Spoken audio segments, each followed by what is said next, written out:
Ayo, siapa yang pernah melakukan kesalahan? Apalagi di tempat kerja ya. Saya yakin semua orang pasti pernah melakukan kesalahan. Saya, Anda, kita semua sebagai manusia pasti pernah mengalami kesalahan. Kita tidak sempurna, bukan? Saya pun pernah melakukan kesalahan ketika bekerja dahulu. Waktu itu kejadiannya adalah kita mengadakan program promosi penjualan ke pedagang, di mana seharusnya program baru bisa jalan setelah adanya proposal yang disetujui oleh manajemen. Saya tidak bertanya, dan saya lupa karena saking semangatnya membuat program dan menjalankannya. Saya diomeli kanan kiri. Saya menerima itu.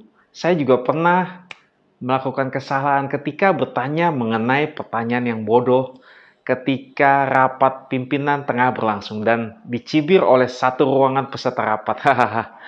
Kesalahan itu seperti sebuah lubang ketika kita sedang berkendara di tengah jalan yang lurus. Lubang tersebut adalah suatu bagian yang normal dari kehidupan pekerjaan.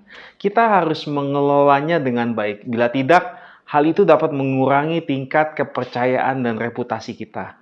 Apalagi setelah pandemi, di mana biasa kita bekerja secara online. Sekarang sudah mulai new normal. Masuk kerja seperti biasa, kemungkinan adanya miskomunikasi dan kesalahan sangat tinggi. Untuk karyawan yang biasa selama pandemi melakukan pekerjaan secara jarak jauh dan online, ketika datang masuk kembali dan bekerja secara offline, mungkin seperti transisi yang sangat menakutkan. Ibaratnya harus menyesuaikan kembali situasi dan kondisi kerja yang berbeda. Begitu juga terjadi pada situasi di mana banyak karyawan yang harus menghadapi tekanan kerja yang tinggi. Pasti penuh dengan stres dan ketidakpastian. Jika stres terlalu berlebihan akan mengurangi kinerja, terutama bagi pemimpin yang menyebabkan pengambilan keputusan yang buruk, memicu perilaku reaktif serta mendominasi. Oh ya, bagi teman-teman, ada video saya yang membahas khusus bagaimana menghadapi tekanan kerja yang tinggi. Bisa di-scroll dan ditonton videonya. Jadi setelah kita melakukan kesalahan dalam pekerjaan harus apa? Kan tidak bisa kesalahan ini terus-menerus membuat kacau kehidupan karir kita. Berikut beberapa strategi dari Dina Denham Smith, seorang executive coach. Apa yang Anda bisa lakukan untuk mendapatkan kembali kepercayaan, meminimalkan kerusakan, dan memperbaiki situasi setelah Anda melakukan kesalahan? Antara lain, strategi yang pertama adalah jadilah proaktif. Setelah kita menyadari kesalahan yang telah kita buat, cobalah untuk mengatasi situasi tersebut agar tidak menjadi semakin parah. Bersikap proaktif dalam mengatasi dan menangani situasi apapun, menunjukkan kesadaran kita akan masalah dan membebaskan orang lain dari potensi ketidaknyamanan. Ambil contoh ketika teman saya, seorang manajer yang bercerita, bagaimana sulitnya ketika itu dia mengambil keputusan yang salah dan perusahaan harus menelan kerugian. Ya, walaupun angkanya tidak terlalu besar, tetapi bisa menjadi indikasi buat orang lain untuk bergosip dan menjatuhkan dirinya. Ternyata benar. Ada bisik-bisik tetangga istilahnya. Bahwa di dalam timnya banyak orang yang sudah tidak percaya kepada teman saya dan menganggapnya rendah. Lalu, dengan sigap proaktif untuk berbicara satu persatu dengan setiap anggota tim untuk meminta feedback dan mempelajarinya, serta yang penting adalah mengungkapkan penyesalannya. Dan ini yang penting, yaitu membagikan rencananya untuk memperbaiki situasi tersebut. Dengan bersikap proaktif, kita dapat memperoleh feedback yang kritis untuk menghilangkan ketidakpuasan timnya sebelum meningkat lebih jauh. Bahkan jika kita tidak berada dalam posisi sebagai pemimpin, kita masih bisa menjangkau mereka yang terkena dampak tindakan kesalahan kita tadi. Oke, kita masuk strategi yang kedua, yaitu permintaan maaf. Permintaan maaf tentunya yang tulus dan rendah hati, mengakui kesalahan Anda, dan efek yang ditimbulkan yang berpengaruh pada orang lain, tim, dan bisnis. Jangan bersikap defensif. Saya melihat banyak orang yang menggunakan kata jika saya salah. Kata jika dalam mengakui kesalahan, contohnya, Seorang rekan kerja yang merasa tersinggung dengan komentar yang telah kita buat. Lalu dia berkata, "Saya tidak pernah menyinggung siapapun dengan sengaja," atau kata-kata seperti ini. "Saya minta maaf jika," saya ulangi lagi, "saya minta maaf jika Anda merasa seperti itu." Menggunakan kata jika dalam permintaan maaf akan menyiratkan bahwa Anda tidak mengakui kesalahan. Kita dapat berkata seharusnya, "Saya menghargai kamu karena sudah memberitahu. Saya minta maaf tentang apa yang telah saya katakan terasa menyerang dan menyakitkan Anda. Saya akan lebih berhati-hati."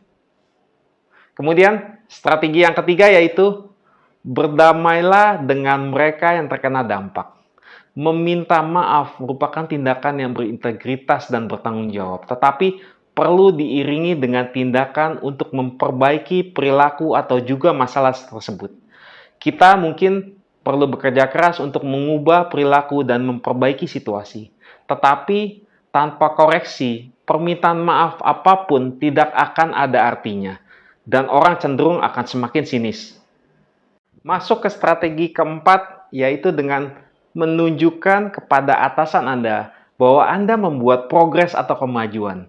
Sayangnya, hal negatif akan lebih banyak daripada pikiran positif. Artinya, orang akan lebih mengingat kesalahan kita dibanding kekuatan dan kebaikan yang telah kita lakukan.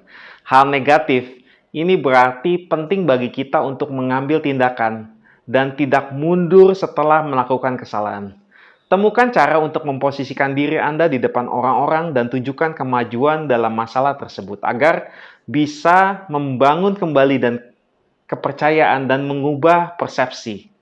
Butuh waktu untuk membangun kembali kepercayaan dan menyetel ulang persepsi. Pertahankan harapan dan upaya dari waktu ke waktu. Jadi, bersabarlah. Strategi yang kelima yaitu memiliki compassion atau welas asih atau belas kasih.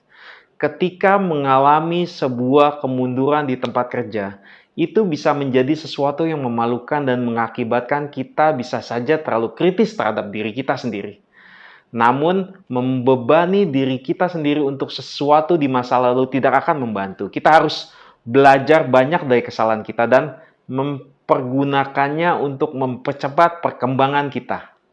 Ketika kita tidak sengaja berbuat kesalahan, perlakukan diri kita seperti seorang teman dalam situasi yang sama. Melatih welas asih akan membantu kita mendapatkan kembali kejelasan dan kepercayaan diri, serta bergerak maju secara produktif dari keterburukan. Untuk memastikan bahwa kita menjadikan kesalahan sebagai pengalaman belajar yang berharga. Tanyakan dua pertanyaan ini kepada diri Anda sendiri. Yang pertama adalah, bagaimana saya bisa mencegah hal ini lagi bila terjadi di masa yang akan datang? Kemudian pertanyaan yang kedua adalah, pelajaran apa yang bisa saya petik dari pengalaman ini?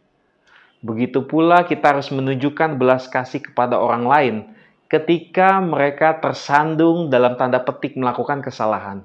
Kemungkinan besar mereka jadi merasa malu dan sudah cukup untuk menegur diri mereka sendiri atas kesalahan tersebut. Jangan kita menambahkan emosi negatif yang sudah mereka rasakan. Ingatlah bahwa kesalahan adalah sesuatu yang normal dan kegagalan memberikan kita kesempatan untuk belajar. Jangan menunduk, jangan berlindung, dan jangan pula mencela diri sendiri. Gunakan strategi-strategi tadi untuk membangun kembali kepercayaan dan memperbaiki reputasi kita. Sukses dan semangat selalu untuk teman-teman. Terima kasih telah menyaksikan video ini. Si Cerdik TV, Unstoppable You.